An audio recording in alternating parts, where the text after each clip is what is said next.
रसगुल्लो, स्वागत है आपका अपना YouTube channel math bye GP sir. आइए प्यारे रसगुल्लो, आपके लिए जैसा कि हमने वादा किया था कि फिजिक्स में जीरो टू हीरो कैसे बने, यानी जीरो से हाई लेवल का कैलकुलेशन कैसे करें। तो प्यारे रसगुल्लो, हमने पिछली वीडियो में देखा था कि अगर 10 है या 100 है, 1000 है तो उसको घात में कैसे लिखेंगे। लेकिन जो हमारा पार्ट 3 है, हम इसको लिख देते हैं कि पार्ट 3, जिससे कि आपको पता चलता रहे कि पार्ट 3 हमने इसका 3 पार्ट हो गया, ये तीसरा पार्ट है। समझिएगा, अगर आप पार्ट 1 और 2 यानी कि पहला और दूसरा वीडियो नहीं देखे हैं तो ये आपको एकदम समझ में नहीं आएगा, ऐसा कह सकते हैं। लेकिन आप कोशिश करेंगे तो आएगा। लेकिन हमारा आपसे अनुरोध है, रिक्वेस्ट है कि आप पहले पिछला वीडियो देखिए, यानी इसके पहले हमने 2 वीडियो अपलोड किया, आप उसे देखते हैं, फिर यहाँ जाएंगे तो बहुत बेहतर समझने का प्रयास करेंगे, यानी बहुत अच्छा लगेगा, बढ़िया फील होगा। तो आइए, इस पैटर्न का क्वेश्चन हमारे पास आएगा बोर्ड एग्जाम में। जो भी क्वेश्चन आएगा फिजिक्स का, जो भी कैलकुलेशन होता है इस प्रकार से होता है। अभी हमने एकदम नॉर्मल क्वेश्चन लिया है, क्योंकि इसके बाद थोड़ा सा लेवल हम बढ़ाएंगे। तो चलिए इन क्वेश्चन को कैसे बनाते हैं रसगुल्लो, आइए क्वेश्चन को स्टार्ट करते हैं। सबसे पहले देखिए, यहां पर कुछ घात में संख्या दिखाई दे रहा है, कुछ बगैर घात में। यहां भी कुछ घात में दिखाई दे रहा है, कुछ बगैर घात में। तो चलिए देखिए, सबसे पहला काम क्या करेंगे कि इस प्रकार का क्वेश्चन देखने के बाद बच्चे डर जाते हैं। लेकिन भाई हम कह रहे हैं कि जब तक आपका छोटा भाई या बड़ा भाई जो भी मानिए, जब तक है आपको फिजिक्स या कैलकुलेशन को लेकर किसी भी चैप्टर में या कोई टॉपिक में डाउट है तो आप कमेंट बॉक्स में भरिए, फिर उसको हम बताएंगे।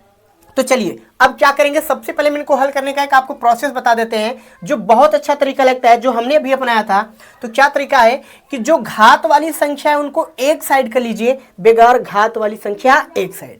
जैसे कि अगर हम इनको हल करना चाहें तो पहले घात वाली संख्या देखते हैं क्या क्या है, और बेगर घात वाली। तो बेगर घात वाली पहले लिखेंगे, जैसे कि 4 5 विदाउट घात है, पहले इन्हें लिखेंगे, यानी 4 गुणे 5, और फिर लिखेंगे 10 के घात 3 और 10 के घात पर 6। हमने क्या किया आप समझिए। जो बिना घात का था, जैसे कि 4 5 बिना घात का था, हमने लिख दिया, और घात 3 घात 6 ई घात में था, घात एक साइड, विदाउट घात एक साइड। अब यहाँ पर देखिए, बिना घात की 2 है और बिना घात का 5 है, लिख दिया। 10 के घात पर 2 लिख दिया, एंड 10 के घात पे कितना लिख दिया, 3 लिख दिया।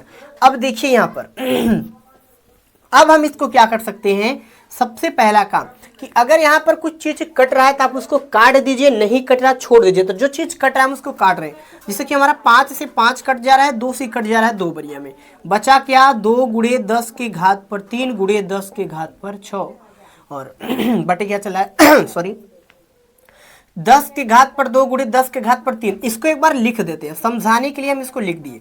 अब हमने याद रखिए एक चीज आपको पढ़ाया था, पहला ही वीडियो बताया था कि जब हमारा आधार समान रहेगा तो घात जुड़ जाएगा। घात घातांक का उस रूल को याद कीजिए आप। क्या नियम था कि अगर हमारा आधार समान है तो घात हमारा जुड़ जाएगा। इसीलिए हमने पढ़ाया था कि जो आपको लगा होगा कि सर ये घात घातांक क्यों पढ़ा रहे हैं, भाई यही कारण था कि घात घातांक पढ़ाने का यही रीजन था कि भाई आधार समान है तो घात हमारा जुड़ गया, 2 और 3 हो जाएगा, यानी 10 के घात पे कितना हो जाएगा, 5 हो जाएगा। यानी इतनी बात हमने पहले वीडियो में ही सीख लिया था, जो यहाँ बात हमने लिखा है पहले वीडियो में हमने सीख लिया था। तो चलिए इसको हम हटाते हैं और पहली वीडियो के माध्यम से यहाँ पर हम लिख देते हैं 2 गुणे 10 के घात पर, आधार समान है तो जुड़ेगा, 3 और 6 हो जाएगा 9, और बटा 10 के घात पे 3 और 2 हो जाएगा 5। अब समझिए, हम इसको यहाँ नहीं छोड़ेंगे, हम इसको ऊपर ले जाएंगे। तो एक बात याद रखिए आप, हमने दूसरी वीडियो में बताया था कि जब हम घात को ऊपर ले जाते हैं तो प्लस रहेगा तो माइनस हो जाता है, इतना ही लॉजिक था। तो 2 गुणे 10 के घात पर 9 अपनी जगह, और ये 10 घाते 5 है, जब ऊपर ले जाएंगे तो गुणा होके 10 के घात पे माइनस का 5 हो जाएगा, यानी ये घात प्लस में था, ऊपर जाके माइनस हो जाता, बस इतना सही फर्क है। यानी फाइनल आंसर मिला 2 गुणे 10 के घात पर। अब देखिए, आधार तो समान है, घाते घटेंगी, यानी जब 9 में से 5 जाएगा तो आएगा कितना, आ जाएगा 4, जो कि यही था हमारा फाइनल कैलकुलेशन।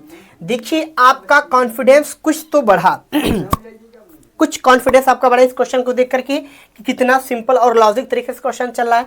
आइए दूसरे को करते हैं, कुछ और बढ़ेगा। चलिए तो क्या करते हैं, दूसरे क्वेश्चन के लिए हम क्या करेंगे, वही वाला बात, जो घात वाली संख्या उसको एक साइड, बिना घात वाली को एक साइड लिख रहे हैं। तो बिना घात वाला पर लिखेंगे कि 14 गुणे 7 गुणे 5 लिख दिया, घात में 3 2 1, यानी 10 के घात पर 3, 10 के घात पर 2, 10 के घात पर 1।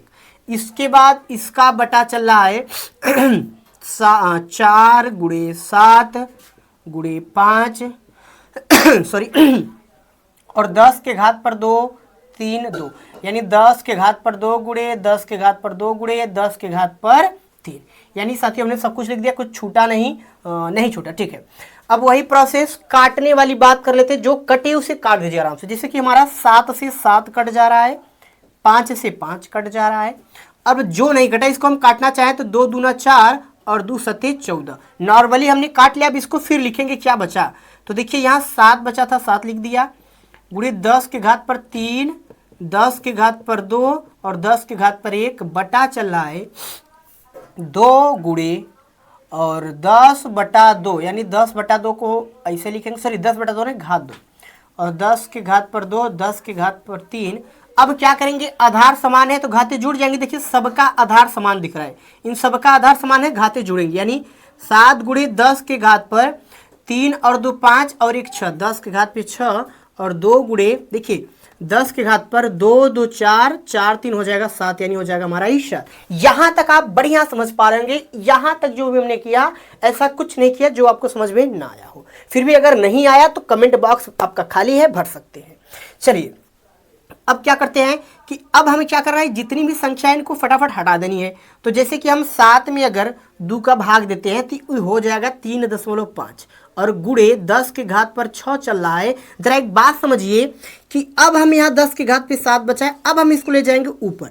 तो ऊपर ले जाएंगे तो प्लस में उधर जाके माइनस होगा, यानी कि 3.5 गुणे 10 के घात पर 6 गुणे 10 के घात पे -7, इतना आ जाएगा। अब समझिएगा, जरा समझिए भाई।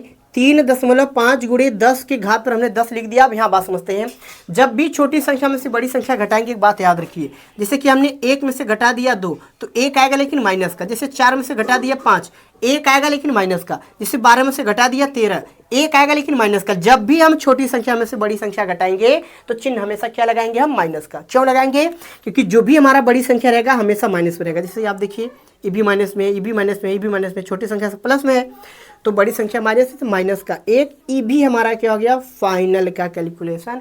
आप इतना देखिए और बताइए कि क्या कॉन्फिडेंस रहा आपका इस 2 क्वेश्चन को करने के बाद, क्या कॉन्फिडेंस आपका रहा। अभी इतना ही नहीं, क्योंकि अभी इस लेवल का हमने एकदम 0 लेवल का क्वेश्चन लिया है, एकदम 0 लेवल, जैसे कि आपका दिमाग थोड़ा सा ग्रोथ कर सके और थोड़े से आपके दिमाग में जो है ना उटपटांग वाली जब बातें आएंगी तो आप कैलकुलेशन फास्ट बनाओगे। यानी यहां तक आप देख लीजिए, इसका स्क्रीनशॉट भी ले सकते हैं और खुद से जरूर करना, इस क्वेश्चन को आपको खुद से जरूर करना। तो चलिए भाई आज के लिए इतना ही, फिर अगले नेक्स्ट वीडियो में हम थोड़े से इससे हाई लेवल के क्वेश्चन लाएंगे। हाई लेवल क्या रहेगा आपको देख के ही पता चलेगा। तो आज के लिए इतना ही मेरे प्यारे रसगुल्ले। चलिए मिलते हैं अगले शानदार टॉपिक और वीडियो के साथ।